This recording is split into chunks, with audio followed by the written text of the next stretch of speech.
Hello and welcome students. So I hope you all are fine at your homes. So in this video we will start our new chapter, the living and the non-living. And let me inform you, this chapter is a little bit lengthy. So I am going to make two separate video, part 1 and part 2. Then the last video will be based on the exercise question. So let's jump into the topic.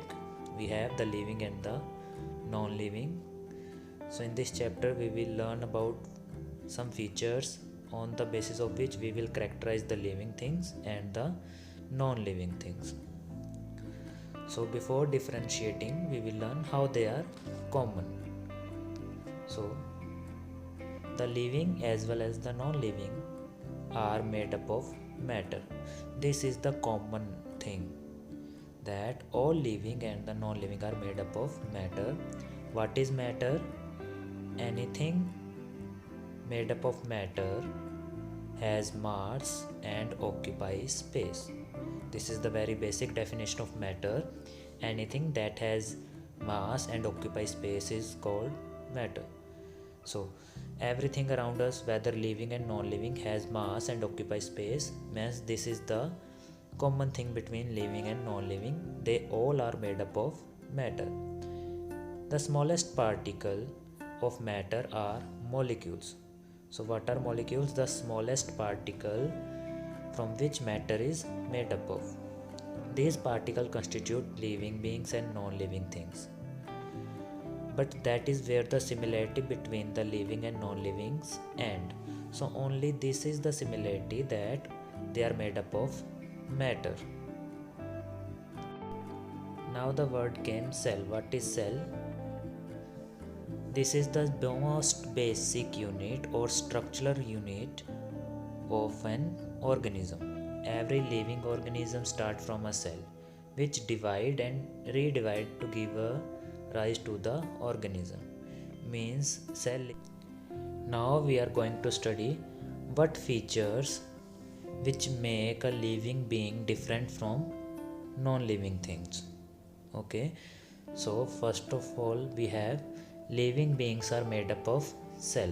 So what is cell? Cell is the smallest or the basic unit from which an organism is formed, and it is capable of life. So we will learn more about cell on the next page. Cell is the very basic unit, so we cannot see it with the naked eyes. So we will use a microscope to see the cell. So in this picture, onion leaf peel, the cell of onion leaf. Then a plant leaf. There is a stomata, you can see that. So it is a cell of a plant leaf. Then we have cheek cell under the microscope. Because we cannot see them with our naked eyes, we will use a microscope to zoom it. Then we know all livings are made up of cell. Then we have our second point, organization in living beings. This is very important. How living beings are organized. So we know the basic is cell, but we have a complete system. We are individuals. We have so many systems like respiratory system, digestion system. So we have to study how they formed. Now some cells that are made up of single cell, they have only one cell. Organism names are bacteria, yeast. So bacteria is used to change milk into yogurt. Yeast is used to make wine and bread. There are some organisms which have only single cell. So on the other hand, like in animals and plants, we have thousands of cells. So these cells are put together not in any old way, in an organized way. They are organized into special group to perform a special function. So first word came in organization of living beings are tissue. Cell is the basic structure. After cell there is a new term that is tissue. So tissue is A group of cells which are similar and perform a particular function is called tissue. There are two main words: cell are similar and perform a particular function. They are called tissue. So you can learn from here definition. A group of cells which are similar and perform a particular function are called tissue. As you can see in image also, first we have cell, then cell of a particular type are grouped together. The similar type of cells are grouped together to perform a particular type of function is called tissue. For example, the muscle tissue will help or made muscles which help to move the things. So there is a similar type of cell grouped together to perform a particular function. They make a muscle tissue will make a muscles which will help to move the things. Now we have next word is organ. Next we have organ. What is organ? A group of tissue which will work together to perform one or more type of function are called organ. So in our body there are so many organs like eyes, heart, tongue, your lungs, that is also organ, then small intestine, your stomach. They have their own function and they are made up of group of tissue. They will work together to perform one or more function is called organ. Like eyes, they help us to see. Heart will pump the blood. Tongue, it will help to taste the thing. So they have their different function. That is called organ. Now tongue has so many functions. One is to taste the thing, help us to speak, then swallow the food. So they can perform one or more function. This is very important. Organ can perform one or more function. Now as you can see, we have last organ system. What is organ system? When a group of organs which cooperate together or which work together or work with each other to perform a particular function is called organ system. Like in this picture, this shown you the digestive system. Digestive system will digest our food. Then we have one more respiratory system that will help us to breathe. Now the next point we have, next feature of a living things, that living beings grow. So grow means there is a change in the size.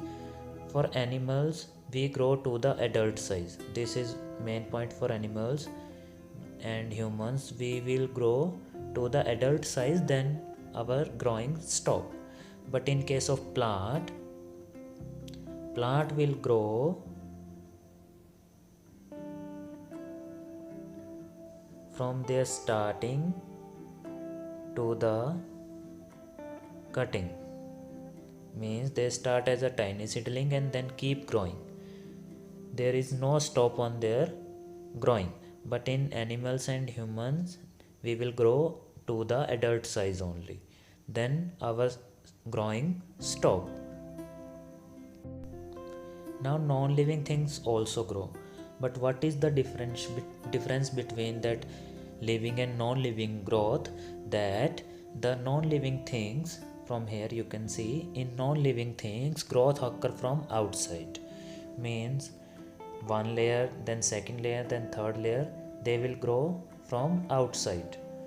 But while in living beings, the growth occur from inside. So this is the difference. In living things, growth occur from outside, while in living beings, growth occur from inside.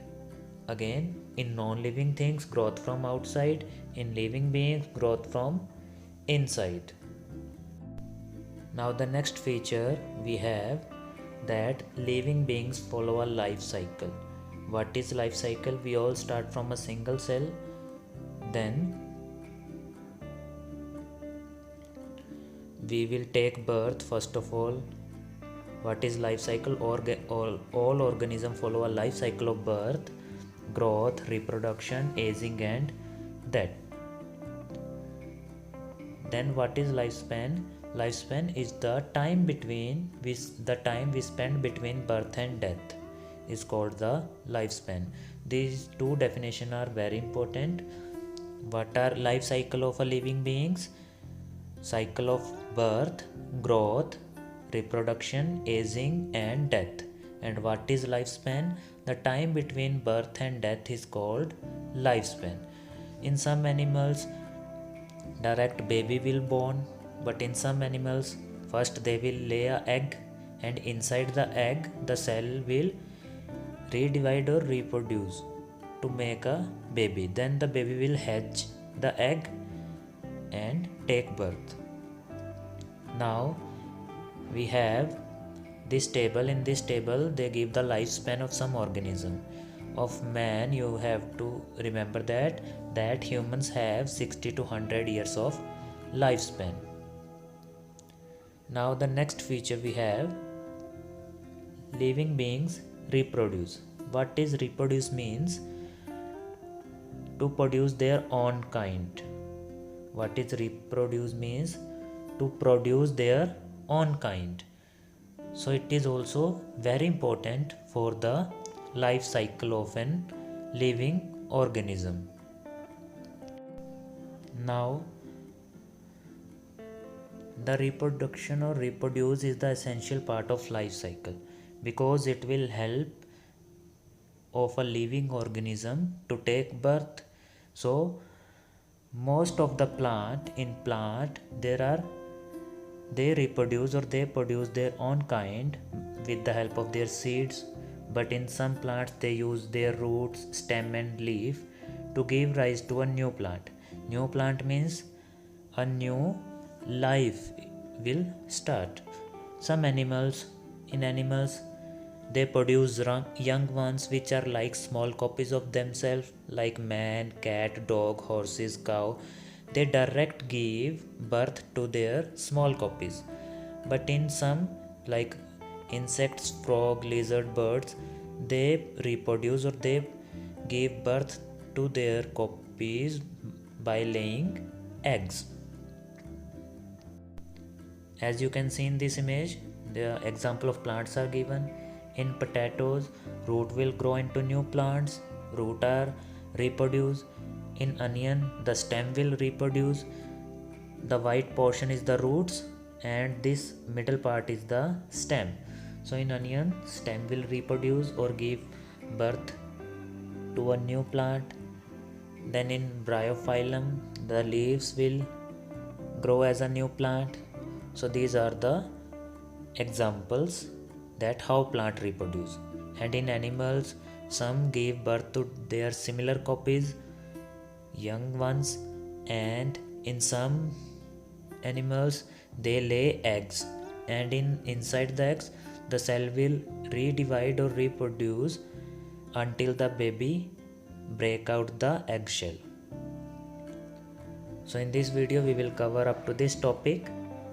So I hope all the points, all the features of a living organism are clear to you. So in part 2 we will start from living beings need food. Thanks for watching. If you still have any doubt, you can write down in the comment section.